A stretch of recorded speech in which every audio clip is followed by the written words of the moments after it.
so your ability to diagnose and react rather than following a script or a rigid process, it's one of the reasons, by the way, why I've become a firm fan of sort of characterizing the pipeline, not in terms of the very sort of conventional sales activity labeled stages, qualifying, demonstrating, proposing, but instead getting salespeople to step back and think about where's the customer in their decision-making process. Are they at a very early exploring stage? Are they starting to more clearly define what it is they think they need and how they're going to decide? Or even post having decided a preference, are they in a sort of a verifying stage where they really want to go back and make sure they have negotiated the best deal, they have eliminated concerns and reservations? And I think that customer-centric perspective is so much more valuable than traditional series of sales activities glued together.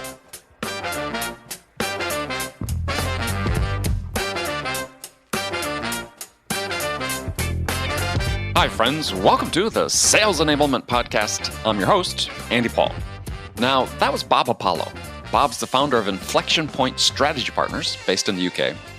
And he's a very keen observer of where sellers should be focusing their efforts during this period of economic disruption. And with that in mind, he's joining me today on Sales Enablement, episode 794, to have a conversation about how to sell in the midst of a downturn. I mean, a recession is not an excuse for not selling. Yes, it's harder. Yes, it's frustrating. But if you're willing to be thoughtful and methodical about how you go to market, you can still hit your numbers. And so to that end, we're going to dive into the 3 criteria that sellers should use for identifying new sales opportunities at this time. Now, these are simple and effective guidelines for every seller. I've used very similar rules for selling into the teeth of a recession myself, and I can tell you that these work. So we'll dig into the concept also of time to value, or what I like to call speed to outcome, and why this is more critically important than ever in sales. And personally, I think it should always be at the forefront of how you sell, recession or not. And we're also going to talk about the importance of selling outcomes versus selling solutions. What's the impact on your ability to win new business if you're selling drills while your customer is trying to buy a hole? We can never have enough discussion about that. So all of that and much, much more. But before we get to Bob, I want to remind you to subscribe to this podcast wherever you listen to it. And if you subscribe, we'd certainly appreciate it if you could also give us your feedback about how we're doing in the form of a review. So thank you. And also, if you haven't connected with me on LinkedIn, go to LinkedIn, linkedin.com/in/real-Andy-Paul. That's right, real Andy Paul, except no imitations. All right, let's jump into it. Bob Apollo, welcome back to the show. Hey, I'm very pleased to be back again. Thank you for the invite. Well, no, it's a pleasure to have you. So, where are you hunkering down? Well, I'm hunkering down. I wish I was hunkering down somewhere else, but I'm hunkering down in the colorful city of Reading in the UK. Reading? Does that mean you're a Reading football fan? Oh, Andy, I wish, I thought you'd never ask. As it turns out, no. I went to one of their games many years ago, but for good or bad, I'm an Arsenal supporter. Ah, a Gooner. Okay. All right. Well, I'll still talk to you, even though I'm a Liverpool fan, but you're not a threat this year, so we can chat. Though you probably took some pleasure in the fact that we weren't able to equal the record of the Invincibles in terms of unbeaten. Yes, that was very, very gracious of you and your team. Yes. To help us preserve that record. So That was much appreciated. It was a very gallant behavior on your part. Well, thank you. So, so how have things been in the UK? I mean, I'm here in Manhattan. It's been shut down. It was coming to life a little bit now, but for a period of time there was a real ghost town. Was it similar in? You're in the outskirts of London, but in London, or so I can't really read very clearly, not from personal experience, what the mood was like in London. In Reading, which is a town about 30 miles to the west, and we live on the outskirts of the town rather than in the middle. It's all been pretty quiet. We've exercised daily, popped out to get some food shopping and so on. But there have been dramatic reductions in the use of cars and even more dramatic reductions in the use of public transport. So it'll be a while before that returns to normal. Yeah, I've not been on a subway since this whole thing started, and my wife found herself in a situation 2-3 weeks ago where found she had to sort of take one, but she sort of sat and surveyed the station at first, and no one was going down the stairs, so she went down and masks and gloves on and so on, and she was one of 2 people in a train car Right. in a New York City subway on a Saturday night. She was relieved by that. She was. Certainly doesn't sound like a regular situation, does it? Not in normal times. And so I'm sure we're going to get back to that. But like I said, you can sort of notice a difference in street traffic here. There's, sort of day by day, it seems like a few more cars. And so some people coming back to work. And hopefully we'll get to some restaurants and so on opening up before too long. So I wanted to talk about some things that have to do with business and selling during this COVID era. And you had recently written something that I thought was really quite good about how to sell in this time. And one point is, in the midst of crisis like this, or we've got a looming recession, which I assume will hit Europe and the US and so on, is in the world economy, is there's still opportunities to sell in the midst of a recession. Well, that's absolutely right. And I think it's extremely dangerous to assume that nobody's buying. People are still buying. It's just that as salespeople, we have to recognize where the most promising opportunities to help our customers lie. And I think one of the things I'm seeing talking to clients is that the projects that are still active, still going ahead, tend to sit at the intersection of 3 really important criteria. The project is regarded as being strategically relevant by the customer, that it's seen as being tactically urgent, and that the project can demonstrate a rapid time to payback. And I think if those conditions are satisfied, it's clear that the more agile customer organizations are looking ahead. They're not just looking at the current situation. Yeah, and so when you talk about being strategically relevant, easy for me to say, it seems like you're sort of leaning toward projects that maybe have a lot to do with transformation, right? As a lot of companies have been heavily involved in digital transformation efforts, and almost now more than ever, when you're seeing that there's huge disruption in the way we work and go to market and the way our customers are buying, that this perhaps takes on greater urgency. Well, I think it does. And I think one of the other associated patterns I'm seeing is it would probably be pretty rare nowadays for organizations not to have some sort of digital transformation initiative. The level of maturity of that initiative varies pretty wildly, and also the level of current success of that program varies pretty significantly. And some of the projects that I've seen going ahead are really around a digital transformation initiative, which is seen to be strategically relevant, which is has been running into obstacles, and which, if those obstacles are not eliminated, will put the sort of digitizing company at a disadvantage as the market recovers. So they need to do something about it.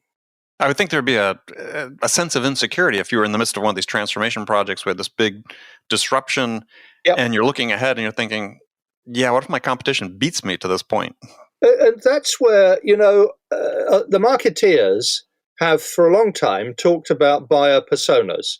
But I think now there always have been actually organizational personas.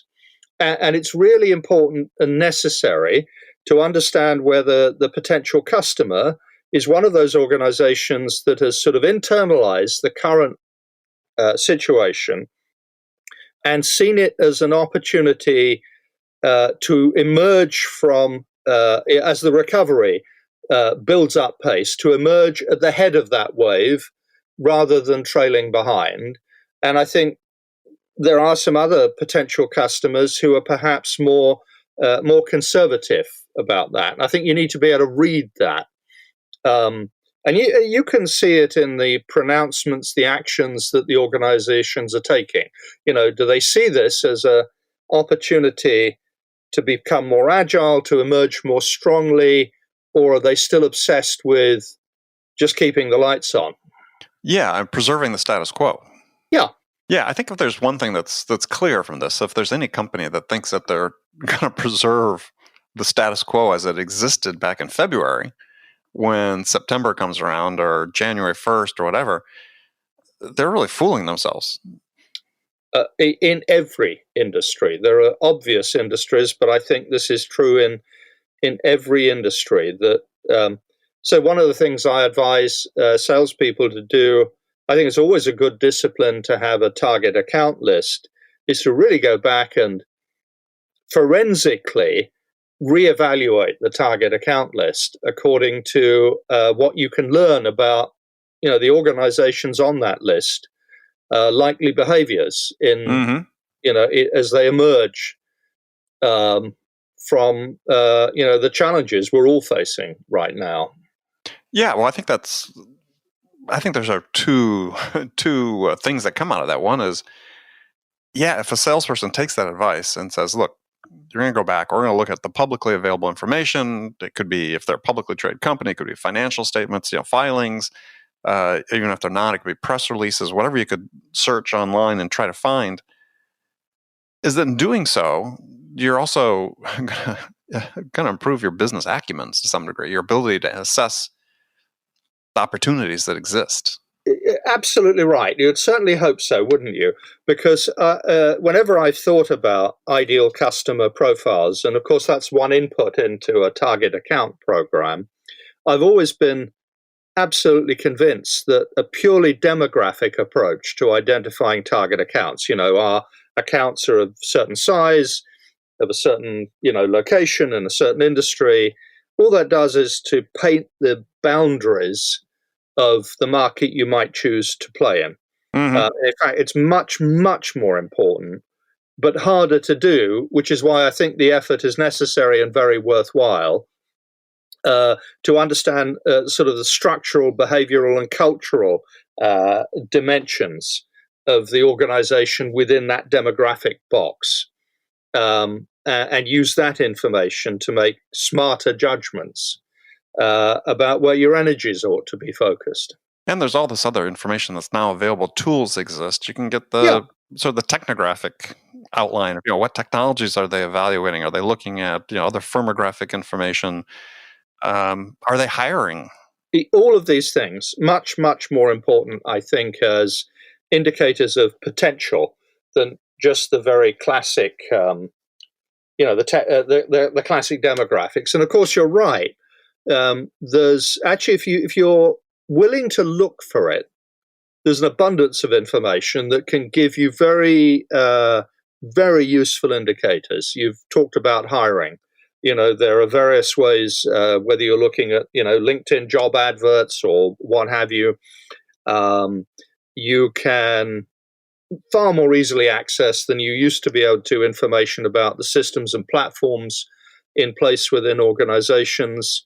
If you're, like many of my clients are, in the tech space and you're sort of in one of these emerging scale-up companies, you probably want to assess whether your potential prospects have a track record of actually investing in best of breed platforms, as opposed to always running back to the big established brands. That is a really, really powerful technographic indicator. And of course, in addition to that, there are certain platforms which, if in place, you're very complementary to, and so on. So it's both structural and actually the platforms they use have some behavioral implications to them. Are they early adopters, or are they, very conservative? Yeah, I found another one that sort of struck me the last couple of days as I've been reading business news and so on, is that I would look for a company that has refused to lay off employees. I was looking at an example of a company, I forget the name, but across the board, all the employees took 35% pay cuts in order to preserve the jobs. Now, to me, it seems like the psychology of that organization as they come out of into the recovery would be much more unified and aligned internally, and people willing to go the extra mile to make things happen, as opposed to a company that laid off 50% of their sales team and now they're trying to hire people back. Yeah, very transactional, right? Mm-hmm. So, and actually, that's such an interesting story because I, many years ago, several decades ago, I cut my teeth as a salesman at HP. In the days when HP was, I think, a dramatically different company to the one you'd recognize today. Right. When it was HP. It was a company that had bunches of stories about how it treated its employees. And actually, before my time, they had been through a recession, a minor recession, and they had collectively agreed that for a period of time, employees would take a cut in salary as a collective effort to preserve the workforce and be ready for the recovery. So, I think that's such a healthy perspective. And, I think if you were looking for which companies you might want to join, I think certainly my mindset would be I'd much prefer to be working for an organization that had this, we've invested heavily in building the expertise of our people. The last thing we want to do is just think of them as objects to be discarded one moment and, in the belief that all we have to do is recruit and we're back to where we were. I think that's a completely misguided approach. Well, and I was also talking about from the perspective if I were a seller and doing my research for building my target account list, and I was going to prioritize where I spend my time. Yep. I would focus on the company that stayed together, where the CEO made the decision, the management team made the decision, we're going to preserve our team, because obviously we got a ton of value there. And I'd look at them as saying, yeah, that probably are the type that would be more likely to make the investment at this point in time, because they obviously are making it by keeping the people around to solve some urgent problem they have. Yep. So these are all good indicators, aren't they? If you thoughtfully choose where to look, what to look for, what signals to try and pick up, for sure. And so your third aspect of it, I thought was, well, the second aspect you talked about is that it was tactically urgent, which, yeah, there are problems. People need to fix them. It's midst of recession. I mean, it's funny. This is going to be potentially a kind of steep recession. But, previous recessions, we're talking about economic activity collectively falling 2%, 3%, so on. I mean, it's not like business activity comes to a halt. Yeah, I think this is a dramatically different scenario. And it's harder, I think, actually to look at any of the experiences of people who are currently living. And, I mean, including maybe at the edge of that, the Great Depression, because I think even there, economic activity, as far as I can, judge, didn't fall at the level that I think it has, it will decline to before it recovers.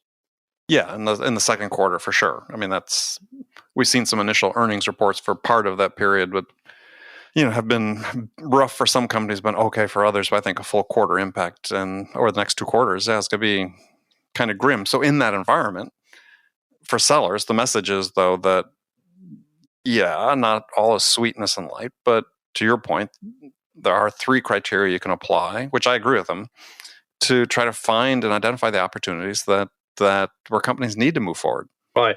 And as part of that process, by the way, of looking for those 3 considerations, I think you need to have a very clear sense of, in the current environment, what business issues or challenges or opportunities you're really good at helping your customers deal with. Mm-hmm.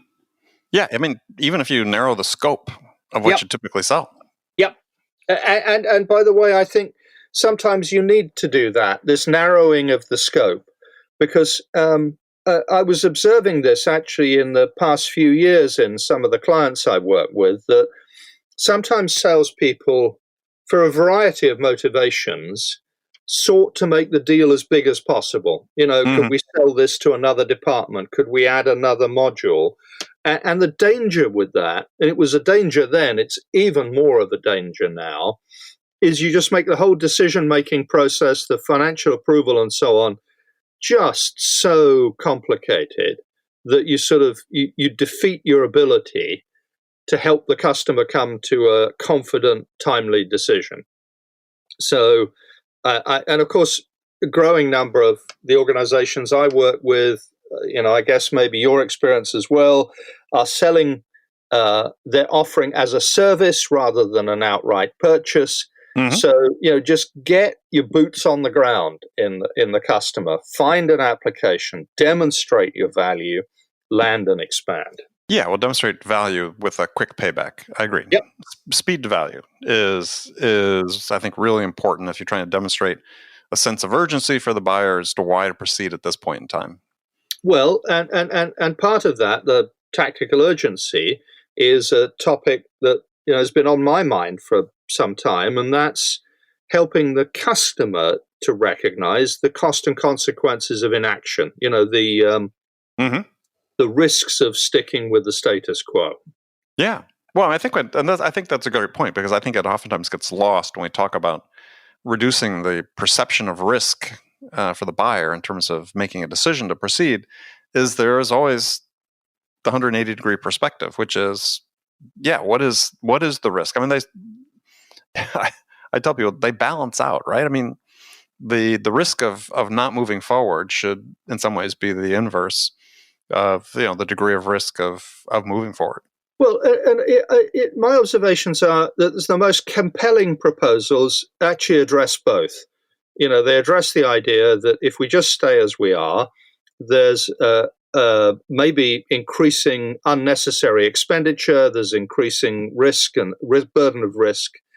And yet, if we choose to act, and we act in a thoughtful way, and we're persuaded by the vendor to have confidence in their approach, that you balance that cost of the risk of staying where you are with an upside. So you're kind of stretching the value gap from both ends. But I think the important thing in there, though, is that you have to quantify what that is. Is too often I see sellers go into a situation, they try to make the case as in sort of general terms of the risks of staying still. Yeah. And that's okay. That might apply at a certain level. You can paint a certain picture, pull out some emotional strings. But if you want to make that really effective, is if you agree what the impact is going to be with the customer, what's staying still, well, let's quantify that. What's that mean in terms of top line, dollars or pounds or however we want to denominate it? What does that mean? How might your revenue growth be slowed? Or how might your revenue decline? How might your costs go out of control? How might monetizable risks increase?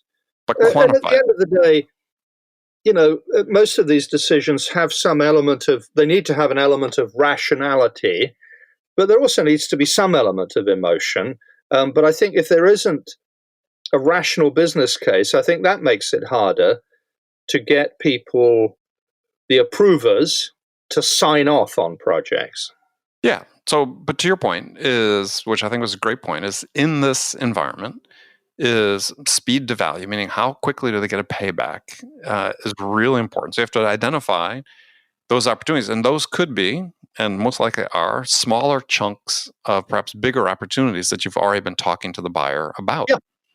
And peel it off. And I think that this is actually, and I wrote about this in my first book, I actually think this is a strategy you should use at all times. Oh, yeah. I mean, I think all that's happening, and you've alluded to this, is that these changes have illuminated good and bad practices that have been around for a while. And they've made the gap between continuing with bad practice and implementing good practice even wider in the world of selling. Yeah, but to your point about the land and expand strategy, and even if you're doing it You could be doing it with subscription-based software. You could be doing it with subscription-based service, or it could be even hardware products. That the primary thing is you got to get in the door. And I see too many sellers get hung up on deal size. So now we all want to sell bigger deals, and there's a way to develop them. But there's oftentimes deals where it's like, yeah, we're going to get a big deal. The customer's on board. We've done the justification. We've done the business plan. They're ready to make that decision. They're comfortable with the risks involved. They're comfortable with us. But you also have to be aware and say, okay, we've got a real good potential to get a customer here. We got to scale this back to get started, though. Yep. And it's counterintuitive to some salespeople, not to all, but it's counterintuitive to some. But in any business that has the potential to adopt a land and expand strategy, that strategy is normally a superior strategy. I tell you, it implies another thing as well, and that's that in differentiating why the customer should regard your solution. I'm a bit anti the word solution, but let me use convenience here. Is the one where the approach to implementing and achieving the results is one that gives them the highest possible confidence. So, in other words, you're not just selling the old product-centric feature, function, benefit, and so on. I think you really need to sell what sets your approach to delivering outcomes apart from the other options that they might be considering. That higher sense of confidence in the outcome or the result. Because that, if you do that well, you can sort of blow away some of the reticence about making a commitment. If there's that confidence that, wow, the way you will work with the customer to achieve the outcome is a real confidence builder. Well, I think this is a case, though, where words really matter. And you talk about this in some of the things you've written, is that, solution is relatively generic. Right? You don't buy our solution. We have a solution to your problem. It misses that extra step of taking it to a point where you're talking about outcomes that you can quantify the value of. And as long as you have that gap, it's hard to make the customer feel like you really understand their problem, their issue, their goals, their objectives, the outcomes they're trying to achieve, if you keep it generic. Yeah, so the closer the more tailored your value story to the customer's particular circumstances, the better. And a focus on outcomes, in my view and in my experience, is not only helpful in securing the sale, it is also tremendously valuable for your implementation and customer success teams to understand not just functionally what the customer needs, but operationally what business impact they're trying to accomplish. And so your customer success and your implementation functions can go into that relationship, not just thinking about some of the conventional metrics of customer success, usage, uptime, what have you, but also think about, well, you may be using it 99.99% of the time or what have you, but what business benefits have you derived from the fact that the application's been accessible to you? And I think we all know that the economics of any sort of sale as a service tend not to turn to profit in the first year. They typically demand a multi-year engagement with the customer to really start ramping on the long-term profitability of the relationship. And if you're not achieving the outcomes, or the customer's not achieving the outcomes they sought, your chances of getting that renewal or that expansion or what have you are very seriously compromised. Yeah, well, I think that this really speaks to the need, which is more important than ever now, is that you have real alignment with an involvement in the sale with your customer success teams and so on, so that everybody understands what the expectations are. It's so important. And I see cases all the time where, something gets handed over the wall. Okay, here's this customer. And it's not accompanied by, well, customer success wasn't involved in the deal up front, so they really understood what they were getting into or being committed to. But secondly, even if that didn't happen, even sales didn't give them appropriate briefing for, as they meet the customers, this is what the expectations are of the customer. Oh Lord! And then you expose the customer to, hold on, I've told you all these questions before. I've answered all these questions before when I spoke to a salesperson. Why is it you're asking me again? I mean, good grief! Yeah, I know. Yeah, I have a rule of thumb that says that your odds of winning a deal drop in inverse proportions the number of times you ask the customer to explain the requirements. I'm sure there's statistical validity in that. Well, you think about it, a salesperson goes in, does the first call, and then, I'm going to involve my manager on the next call. So manager, first question they ask is, tell us what you need. Let's go back through it. And so the messaging to the customer is, the manager doesn't trust the salesperson because I've already told them, but they want to hear it for themselves. And then you bring in the CRO or the VP of sales for another, further on down the process. They ask the same question again. It's like, I mean, good grief. I mean, there are some business models where, for example, you might have business development reps whose goal is to book a demo, and then somebody else takes over from the demo. And, my goodness, if the person who's coming into the demo cold hasn't had the benefit of a proper briefing about what the customer's priorities are and so on, well, you end up with a demo being a product demo. And that's the worst of the three types of demo that you might choose to do.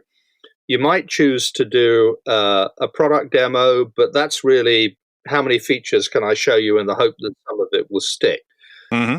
You might consciously do what I call a conceptual demo, which is very deliberately high level, very conversational, just trying to position the sort of approach that your solution takes. And there's a strong element of discovery in that conversation as well. Right. And then at the other end of the scale is not a product demo, but a solution demo. And there, if you're doing a decent job, you're going to be very selective about what you choose to show the customer. And the things you'll choose to show will be wrapped around a narrative which is drawn from what you've discovered about both their functional requirements and their business needs. Conceptual demos are fine in an early stage as a positioning exercise. Solution demos are great if you've done good discovery. Pure, full-on, let me show you what the product does, or let me take you on a tour of functionality. I mean, really, salespeople can and ought to do better than that. Well, yeah, for all the benefit and all the value the customer would get for that is you can have a 2-minute explainer video on the front of your website.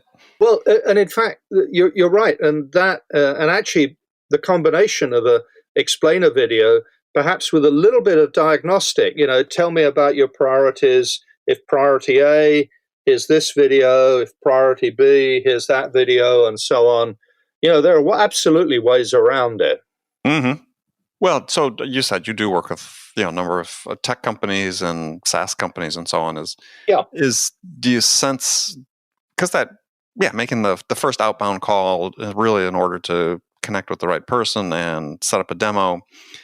Do you see that model changing here in as a result of what we're going through? Because there seems to be fairly broad consensus that at this point in time, we really need to reach out just with our focus on how do we help you, right? What are the important things that are going on with you these days that you're thinking about that potentially we could help you with? And so it's much more of a service versus a sales model. Oh, good grief. I mean, it is so much more appropriate. It has always been. I think it's even more important now to think of that call as to uncover needs and share experiences with the customer that they might find relevant and might persuade them that we could help them achieve their business goals. You go into that sort of call thinking, my primary objective. If you go into that call thinking, my compensation this month depends on how many demos I book, not on how good a job I do in engaging the customer and uncovering need, you're just going to drive. It's another classic case of compensation driving behavior, both good and bad. Mm-hmm. But do you think that you'll see this type of behavior, which runs fairly rampant in the SaaS business? Do you think some companies beginning to see it doesn't work? I think an increasing number of companies.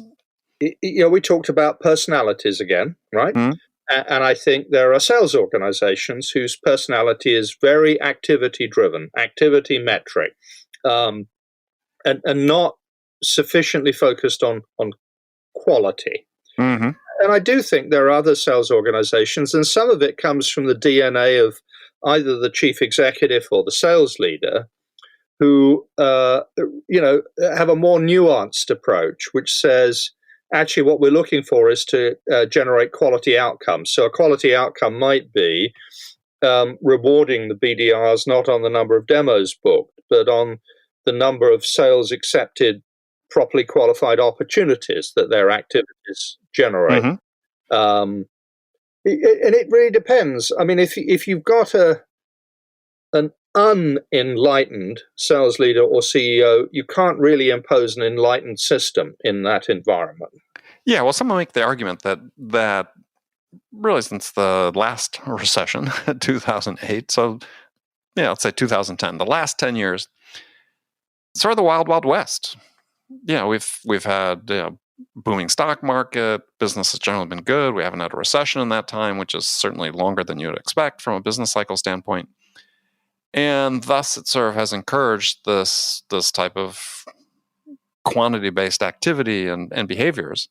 Unfortunately, I think it has, and there's a sort of there's an extinction event coming on. If you want to think of the Darwinian, the Big Bang, where the more agile, adaptable organizations with an eye on the future, will emerge from this in very, very different shape from, all we need to do is go back to what we were doing before and turn the amplifiers up to 11. I mean, not, I think, a good strategy.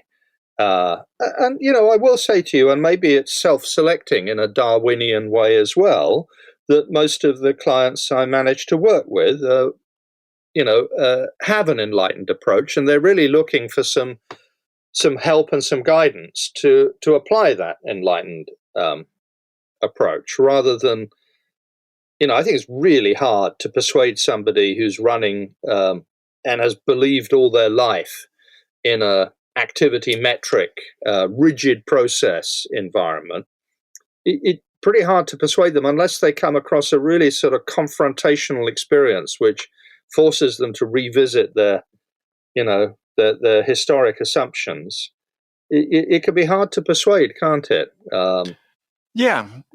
So here's my thought on that to some degree is that and this is, I think, to your point about sort of a potential extinction event, not necessarily for companies, but perhaps for sales managers, sales leaders, is that I think we've had this environment that's enabled people to be in these sales management roles that fundamentally don't know how to sell. Now, they know how to work the activities, manage them at activity levels and so on. But when they coming into this era where I think that we're in now, where the ability to connect through shared experiences on a human level with somebody, build that relationship perhaps more for the future as opposed to an immediate need or a smaller immediate need, a larger upside, that's foreign to a lot of people. Unfortunately, yes. And, they will, I'm sure, struggle with the transition. And certainly if they stay as they are, they're really going to find it increasingly difficult. Now, I also think that, we can start to identify certain aspects of sales DNA that are going to be particularly important in the world we're now entering, the new world we're now entering. Mm-hmm. And it's going to be much more important to have, you talked about business acumen, to develop the sort of business acumen that allows you to have an insightful conversation on business issues rather than technical issues with executives. Absolutely critical. We're going to need to hire people and actually identify the people in our current sales force who are naturally curious, who are empathetic, who, and this is a real test for me, are really on a personal development program, almost regardless of the training that their current employer chooses to invest in. They themselves have set themselves on a sort of a personal improvement track. And that's such an important thing to look for in hiring. Curiosity, good listening, empathy, self-development, as well as all the usual sort of attributes that you'd expect. I think the other thing that's happening, and I do tend to work in what you'd characterize as more complex B2B environments rather than transactional ones, right? It is a recognition that you do require that flexibility, that adaptability, that business acumen. And you really need to have your salespeople working in what I'd characterize as a flexible, supportive framework rather than a very rigidly defined process. Something that acts as a guide rather than as an auditor. So, the attitudes and the systems need to be supportive of that. Yeah, well, I think that's critical, and I've talked about that here on the show numerous times with guests.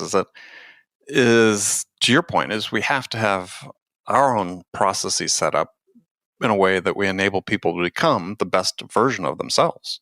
Yeah, because especially in a complex environment, it's true of all sales situations, but especially in a complex environment, no two situations are ever the same. Yeah, but they aren't. And so your ability to diagnose and react rather than following a script or a rigid process. Exactly. It's one of the reasons, by the way, why I've become a firm fan of sort of characterizing the pipeline, not in terms of the very sort of conventional sales activity labeled stages, qualifying, demonstrating, proposing, but instead getting salespeople to step back and think about where's the customer in their decision-making process. Mm-hmm. Are they at a very early exploring stage? Are they starting to more clearly define what it is they think they need and how they're going to decide? Are they into perhaps some more structured selection, evaluation, or even post having decided a preference? Are they in a sort of a verifying stage where they really want to go back and make sure they have negotiated the best deal, they have eliminated concerns and reservations, and so on? And I think that customer-centric perspective is so much more valuable than a traditional, series of sales activities glued together. Yeah, I agree 100% on that. The problem is getting people to think that way, to change their system to think that way, but also to acknowledge that, that what's driving the conversation is the buyer's process, not the sales process. Yeah, and you need to work out where they are. And I think you can establish reasonably consistent generic descriptions of the stage of consideration they're at, but the specifics of their buying process are likely to be, somewhat unique to them. So there's a sort of a blend of, there are some things you can equip salespeople to do that reflect this sort of broad understanding of approximately where the customer is in the process. And of course, it's really important you understand what their process is. And I would suggest even more critical to work out whether your prime contact or primary contacts really understand how buying decisions get made in their organization. And there's often a difference, isn't there? Oh, yeah, because they don't do it very often. With complex products, Yeah. you may buy it once every 5 years. You're not going to have that documented. One of the things we coach to diagnose at an early stage, and there are two really important simple dimensions. The first dimension is this an inevitable purchase or a discretionary purchase? Do they have to do something? The only question is what? Or is it also possible they'll decide to stick with the status quo? Really, really critical. And I think the second one is, to your point, the individual, the group of people we're working through, would we characterize them as experienced or inexperienced buyers? And I think those two simple data points need to inform how we choose to behave and interact with them. Yeah. No, absolutely. Absolutely. All right, well, Bob, we sort of run out of time here today, unfortunately. We could keep on going. Shame. But tell folks how they can connect with you. Well, I'd be delighted to connect with any of the listeners through LinkedIn or Twitter. You can find me at Bob Apollo on both of those social networking sites. I'd also be exceptionally pleased if anybody was motivated enough to sign up for the blog, and they can find the blog at the Inflection Point website, and that's inflexion-point.com. Have to get that tech spelling in there with the X as opposed to the CK. Or the CT. CT, occasional confusion. Yeah. No, it's a good blog. I subscribe to it. Recommend people do. So, Bob, thanks for joining us. Andy, thank you very much for the invitation. I've thoroughly enjoyed the conversation. Okay, friends, that's it for this episode. First of all, I want to thank you for taking the time to listen. I'm so grateful for your support of the show. And I want to thank Bob Apollo for sharing his insights with us today. Now, if you enjoyed this episode, please subscribe to this podcast, Sales Enablement with Andy Paul, on iTunes, Spotify, or wherever you listen to this podcast. If you could also leave us a rating or review and let us know how we're doing, we'd certainly appreciate it. And you can do all that on your phone in less than a minute as soon as this podcast is over. So thanks for your help. Thank you so much also for investing your time with us today. Until next time, I'm your host, Andy Paul. Good selling, everyone.